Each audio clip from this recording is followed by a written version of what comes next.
آمد ہے اور ہمارے ساتھ موجود ہیں رانی خان خواجہ سراؤں کا، یہاں پر ہاسپٹل بھی چلا رہے ہیں اور مدرسہ بھی چلا رہے ہیں، اور ان سے پوچھتے ہیں، بات کرنے کی کوشش کرتے ہیں کہ بجٹ میں ان کی کیا توقعات ہیں اور حکومت ان کو کس طرح ریلیف دے پائے گی. تو اس حوالے سے ان کا جو ہے پوائنٹ آف ویو دیں گے. کیا کہیں گے؟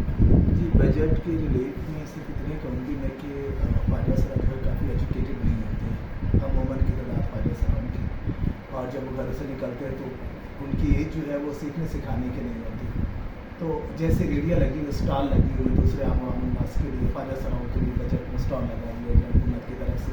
اور دوسرا بڑا ایشو ہمارے یہ ہے کہ ہاسپٹل میں جب خواجہ سرا بیمار ہوتے ہوئے جاتے ہیں تو اکثر دوائی جو ہے وہ میڈیسن باہر سے لکھ کے دیتے ہیں جو کافی مہنگی ہوتی ہے، کوئی پہنچ سکتا ہے اس کا کوئی نہیں، تو وہ میڈیسن جب لیں گے نہیں تو وہ کچھ شفا آپ کیسے ہوں گے. بس میری یہی ریکویسٹ ہے کہ اس بجٹ میں جو ہے کم از کم جو بڑے ہاسپٹل ہے سرکاری، ان میں خواجہ سراؤں کے لیے اسپیشلی ان دوائیوں کا بھی بندوبست کیا. اچھا، آپ یہ بتائیے کہ پارلیمنٹ کی بات کریں، پارلیمنٹ 25 کروڑ عوام کی نمائندہ ہے، تو اس میں آپ کی نمائندگی کس حد تک ہے؟ تو کیا کہیں گے؟ ہماری نمائندگی تو بالکل صفر ہے. میں چاہوں گی کہ اس میں ہمارا بھی ایک خواجہ سرا ہونا چاہیے پارلیمنٹ میں، تاکہ ہمارے مسائل کو آپ لوگوں کو بتا سکیں اور ہمارے مسائل حل ہو سکے. آج تک جو خواجہ سرا محروم ہے ہر چیز سے، وہ اسی وجہ سے ہے کہ بڑی سطح میں کوئی خواجہ سرا نہیں ہے، ہر خواجہ سرا نچلے سطح پر ہے. تو ہم یہی ریکویسٹ کریں گے کہ پلیز کم از کم ایک نہ ایک خواجہ سرا جو پارلیمنٹ میں ضرور ہونا چاہیے. بہت سارے ایجوکیٹڈ خواجہ سرا ہیں. اچھا، یہ بتا دیجیے کہ بے نظیر انکم سپورٹ پروگرام ہے، تو اس میں آپ لوگوں کو کس حد تک مستفید آپ لوگ ہو رہے ہیں؟ بے نظیر انکم سپورٹ میں ہم نے تقریباً 2 سال پہلے جو ہے وہ کافی خواجہ سراؤں کو ایڈ کیا تھا ان میں، اور ان کی پرچیاں بھی ان کے پاس ہے. 2 سالوں میں آج تک خواجہ سرا کو کچھ نہیں سکتا کیونکہ ان کی بہت کمزور ہے. تو بے نظیر انکم سپورٹ پروگرام کی جو چیئرپرسن ہیں روبینہ خالد صاحبہ، ان کو کیا میسج دیں گے؟ میں شازی ہماری صاحبہ کو بھی روبینہ خالد صاحب پہلے میسج دے چکی ہوں، کچھ نہیں ہوا اس میں بھی.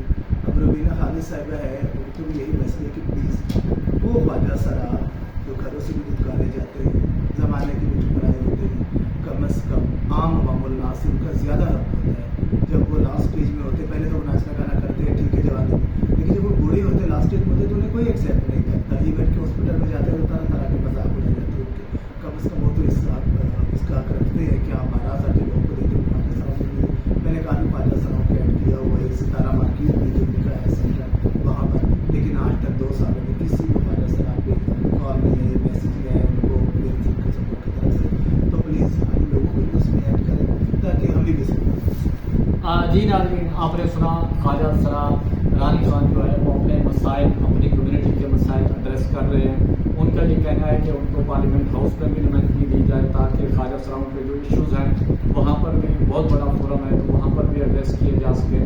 اور دوسرا خاص کر بے نظیر انکم سپورٹ پروگرام جو ہے اس میں ان کو جو خواجہ سرا ہیں، ٹرانسجینڈر ہیں، ان کو وہاں پر بھی کمپنسیٹ کیا جائے. اور ان کا یہ کہنا ہے کہ کمیونٹی میں وہ ایک جو کمیونٹی ان کو ایکسیپٹ نہیں کر رہی، ہمارا جو معاشرہ ہے تو ہمارا معاشرہ بھی، سوسائٹی بھی ان کو ایک جو عزت اور احترام کا مقام ہے وہ دے، اور ان کے جو ایشوز ہیں، جو ارباب اختیار ہیں، وہ انہیں حل کرنے کے لیے آگے بڑھیں تاکہ ان کے مسائل میں کمی آ سکے.